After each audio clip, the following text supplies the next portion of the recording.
Hai teman-teman, kembali lagi dengan saya Pristin. Dan dalam video kali ini kami akan membahas mengenai integrasi nasional dalam meningkatkan peningkatan tunggal ika dan ancaman terhadap Indonesia. Sebelum kita mulai, tahukah kalian apa itu integrasi nasional? Menurut KBBI, integrasi nasional berarti pembauran suatu bangsa hingga menjadi kesatuan yang utuh atau bulat. Nah, untuk membentuk integrasi nasional, ada beberapa faktor yang harus dipenuhi loh. Yang pertama, yaitu faktor sejarah, yang mengakibatkan rasa semasif atau seperjuangan sebagai suatu kesatuan. Yang kedua, yaitu keinginan dari diri mereka sendiri. Yang ketiga, karena munculnya rasa cinta tanah air. Yang keempat, yaitu sifat rela berkorban untuk bangsa dan mengesampingkan kepentingan pribadi masing-masing. Dan yang terakhir adalah kesepakatan nasional dalam perwujudan proklamasi kemerdekaan, Pancasila, dan Undang-Undang Dasar Negara Republik Indonesia tahun 1945. Tapi, tahukah kamu kalau kita sedang menghadapi ancaman? Dan kali ini ancamannya berasal dari bidang ekonomi. Ancaman dalam bidang ekonomi sendiri terbagi menjadi dua, yaitu internal dan eksternal.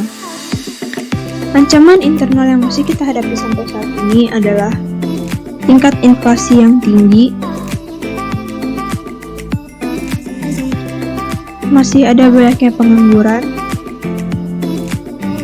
dan infrastruktur yang tidak merata di seluruh Indonesia. Untuk masalah eksternal yang sering kita hadapi, yang pertama itu kinerja ekonomi yang buruk. Kemudian, daya juang yang masih sangat rendah. Dan yang terakhir, ketergantungan terhadap negara asing yang berlebihan. Lalu bagaimana cara kita mengatasinya?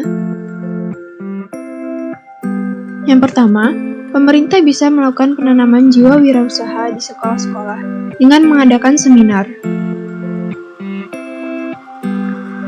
Yang kedua, mereka bisa menyelenggarakan bursa tenaga kerja di Indonesia.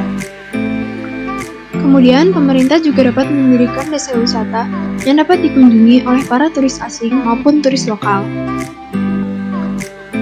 Pemerintah juga harus melakukan riset dan penyesuaian infrastruktur sesuai dengan kebutuhan daerah masing-masing. Dan yang terakhir, kita dapat meningkatkan tingkat produksi dalam negeri untuk mengganti produk-produk impor yang biasa kita gunakan. Maka dari itu, peran serta kita dalam bela negara sangatlah penting, yang bisa dilakukan melalui belajar dengan giat dan lebih bersungguh-sungguh. Kita juga dapat berperan melalui menanamkan rasa kecintaan terhadap tanah air.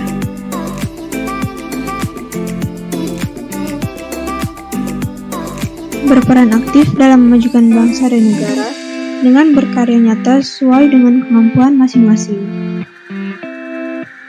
Dan yang terakhir, kita bisa ikut serta dalam memajukan pendidikan nasional.